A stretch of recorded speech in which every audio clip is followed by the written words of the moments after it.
Hi everyone. So today we are going to explore the donut chart. So last time we did cover about the pie chart, and we this pie chart is still visible. So here only we are going to explore the donut chart and see what happens, what are the outputs, do we get it, and what are the features available with donut chart. So what I'm going to do here is that I'm going to minimize this first of all, and I'll do the copy paste. Okay, and I'll make another visual, another object here. So this object is created, and now this object is created. So what I'm going to do, I'm going to just replace this with donut chart. Okay, the logic is already applied this with this pie chart. So what I'll do, I'll just replace the object. So this object is selected, pie chart is selected, and I'll select the donut chart from visuals.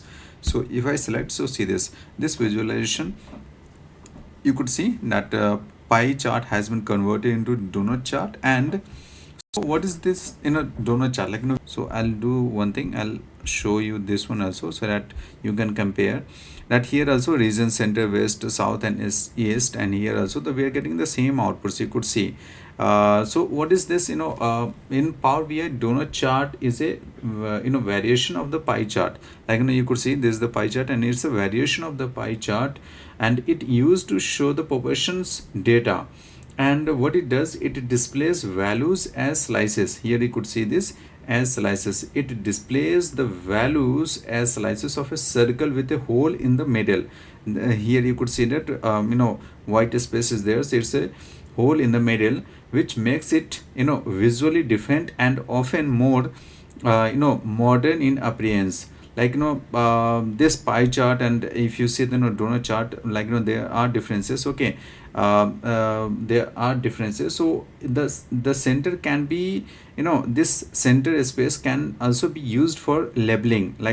You can use the card charts, and you could put some data over there, and it will look something different. Definitely it will look something different. So you could see that it circle data that represents data in a segment, part charts. Second, here I would like to say that it has the blank space center, often used for labeling, which I said that it can be used for labeling, and ideal for comparing parts of a whole with limited categories. Okay, so let's see that how can we put the labeling over here. So we have the card chart here. You could see we have not covered this card chart, but when we come here to cover the card chart, by the time we will discuss about the card chart. But as of now, I'm going to use it to make you understand that how can we use this.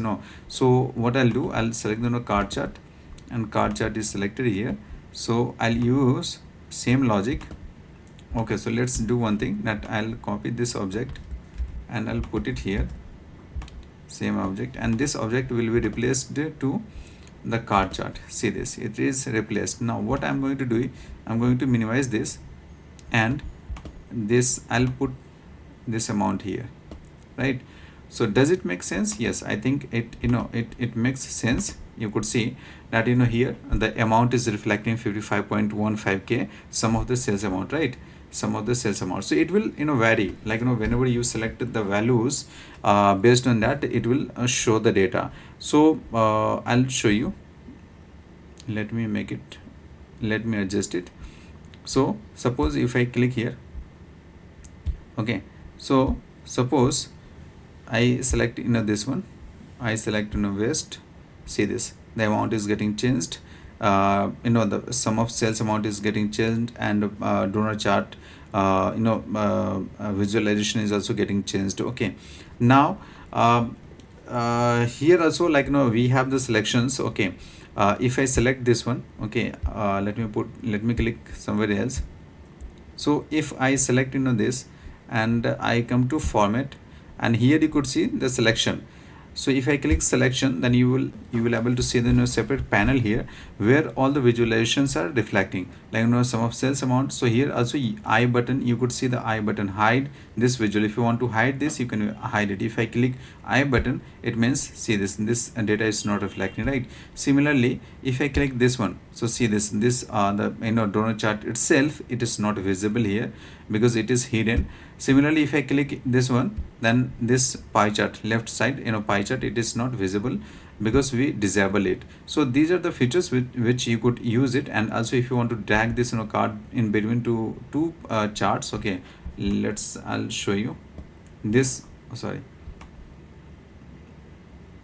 see this.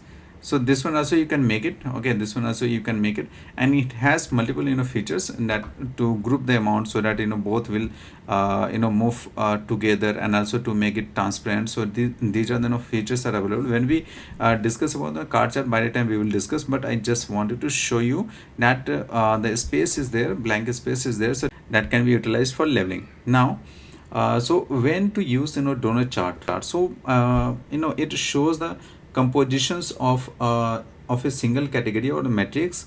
And second point, I would say that it is for comparing percentage or contribution across a few values. Okay, now for that we can use it, as already discussed, that this can be used for labels, values in the center for visual, and it will provide the more clarity. For that also we can use it. Why do we use donut chart? Question again, the question may come that why do we use the donut chart? So I would say that it looks cleaner than a pie chart. Okay, here you could see the pie chart, but there's no space for labeling. Here we are getting the labeling. Labeling is also there, so based on the data, like if I select center, west, or so based on that the data will be changed. Sum of sales amount is showing. If you want to show other data here also, we can show it. So it looks cleaner than a pie chart. And I would say that it's better for showcasing the key totals in the center. As I told you that here, some of sales amount is reflecting. So if we want to show the profit amount, sum of profit amount, or some of discount amount, we can show it. Okay, so it's better for showcasing key totals in the center. More modern, I would say that it is more modern customization design in dashboards. Okay, for that we use donut chart. And what again, another question may come, that what are the best data types for donut charts? So I would say that whenever you have to show the you want to show the data sales by region, we have also region here, which we are showing right now. So for this purpose you can use it. If you have customer segmentations data, by the time also you can use donut chart. If you have budget allocation data, by the time also you can use the donut chart visualization in Power BI. So I would request you, please do the hands-on in this donut chart and card chart which we utilized. And let's meet in next video, and the next video would be on T map. So thank